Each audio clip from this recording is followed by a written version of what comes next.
आज हम एक ऐसे डिवाइस या टेक्नोलॉजी के बारे में बात कर रहे हैं जो आजकल काफी चर्चा में है और जिसके बारे में अब तक पहले बहुत कम लोग जाना करते थे।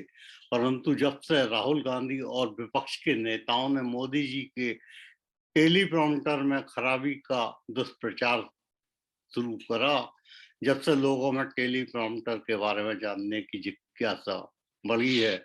जनरली हम टीवी पर देखने पर ऐसा लगता है कि सामने वाला बिना देखे बोल रहा है, लेकिन ऐसा होता नहीं है। ये सब कमाल है एक डिवाइस का जिसका नाम है टेलीप्रॉम्प्टर। इसमें भाषण से संबंधित पूरी स्क्रिप्ट लिखी होती है और उसे देखकर वक्ता बोलता है। टेलीप्रॉम्प्टर वीडियो प्रोडक्शन में उपयोग किया जाने वाला एक महत्वपूर्ण उपकरण है। अधिकतर टीवी एंकर, चाहे वो डीएनए के सुधीर चौधरी हो या फिर प्राइम टाइम करने वाले रवीश कुमार, सभी इसी तकनीक का उपयोग करते हैं।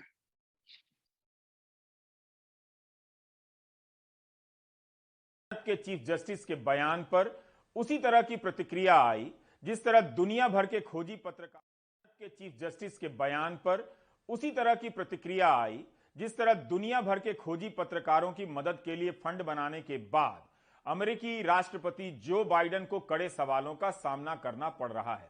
दोनों मामलों को एक तराजू में नहीं रख सकते, लेकिन दोनों ही मामले मीडिया के भीतर गायब हो चुकी खोजी से लेकर सामान्य पत्रकारिता की बहस। भारत में तो खोजी क्या, रूटीन पत्रकारिता गायब है। बात खोजी की हो रही है तो आज ही एक खोजी रिपोर्ट आई है वॉशिंगटन पोस्ट में। भीमा कोरेगांव केस के अभियुक्तों के इलेक्ट्रॉनिक सबूतों को लेकर पत्रकार नीहा मसीह की यह तीसरी बड़ी हुई है। एक ऐसी घटना हुई है जो भारत के इतिहास में इससे पहले शायद कभी नहीं हुई, और आज कुछ ऐसा हुआ है जो भारत के भविष्य के लिए बहुत खतरनाक होगा। आज पंजाब के फिरोजपुर में प्रधानमंत्री मोदी को एक कार्यक्रम में जाना था, लेकिन रास्ते में कुछ आंदोलनकारियों ने उस सड़क को ब्लॉक कर दिया जहां से प्रधानमंत्री गुजर रहे थे। इस दौरान प्रधानमंत्री मोदी का काफिला 20 मिनट तक खुली सड़क पर ट्रैफिक के बीच फंसा रहा और उनके दुखों से गुजर रही भारत की पत्रकारिता का दुख आज 1000 गुना और ज्यादा गहरा लग रहा है। जिस पेशे को अपने पसीने से कमाल खान ने सींचा वो अब उनसे वीरान हो गया। कमाल खान हमारे बीच नहीं हैं। हम देश और दुनिया भर से आ रही श्रद्धांजलियों को भरे मन से स्वीकार कर रहे हैं। आप सबकी संवेदनाएं बता रही हैं कि आपके जीवन में कमाल खान किस तरीके से रचे बसे हुए थे। कमाल साहब की पत्नी रुचि और उनके बेटे अमान इस गम से कभी उबर तो नहीं पाएंगे, लेकिन जब कभी आपके प्यार और आपकी संवेदनाओं की तरफ उनकी नजर जाएगी, उन्हें आगे की जिंदगी का सफर तय करने का हौसला देगी। उन्हें गम से उबरने का सहारा मिलेगा कि कमाल खान ने टीवी की पत्रकारिता को कितनी शिद्दत से सींचा था। एनडीटीवी से 30 साल से ज्यादा समय से जुड़े थे। एक ऐसे काबिल हमसफर साथी को अलविदा कहना थोड़ा थोड़ा खुद को भी अलविदा कहने जैसा है। पहले नाटक, रामलीला वगैरह ज्यादातर स्टेज पर खेले जाते थे और प्रॉम्प्टर स्टेज के साइड में छिपकर डायलॉग बताता था। परंतु आजकल तकनीक बदलने से कलाकारों के कान में स्पीकर लगा दिए जाते हैं। टेलीप्रॉम्प्टर के उपयोग से जब किसी व्यक्ति को लंबी स्क्रिप्ट याद रखना ही नहीं है तो उन्हें घबराहट भी नहीं होती कि मेरी अगली पंक्ति क्या होगी, जिस वजह से उसमें स्टेज पर बोलने की हिम्मत रहती है। जब व्यक्ति लंबी स्क्रिप्ट याद करता है तब भूलने की संभावना रहती है, जिससे वह स्क्रिप्ट दोबारा बोलनी पड़ सकती है। किंतु टेलीप्रॉम्प्टर इन चीजों को व्यवस्थित करता है। आज के डिजिटल युग में टेक्नोलॉजी इतनी तेजी से ग्रो हो रही है जिसका कोई अंत नहीं है।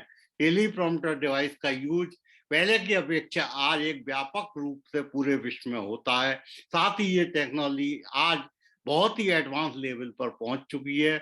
आज हर राजनेता या एक्टर इस तकनीक का उपयोग करता है, क्योंकि इसी तकनीक की वजह से उसका समय और उसको याद करने की समस्या यह लगभग खत्म कर हो गई है।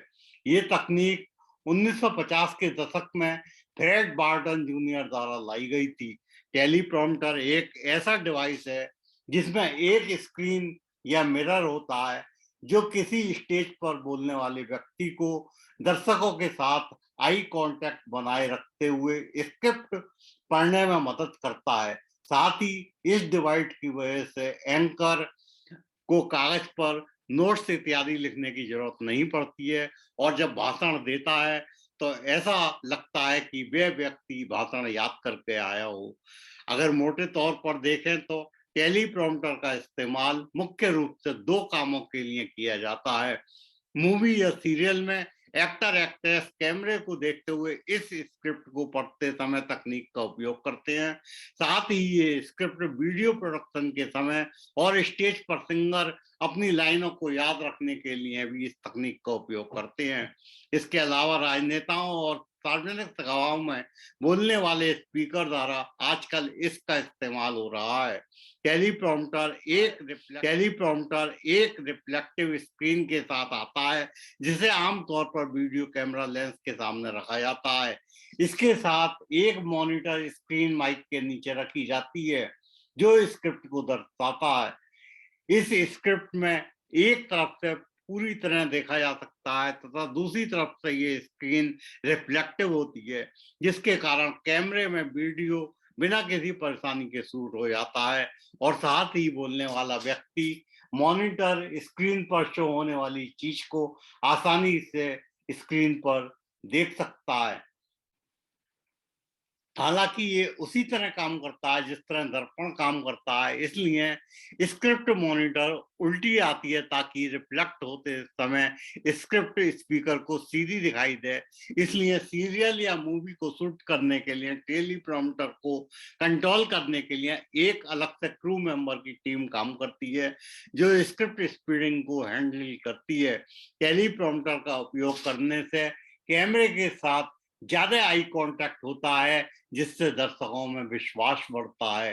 टेलीप्रॉम्प्टर के उपयोग से लंबी स्क्रिप्ट को याद रखने की समस्या से मुक्ति मिलती है और इससे ज्यादा जल्दी और आसानी से काम हो जाता है। धन्यवाद।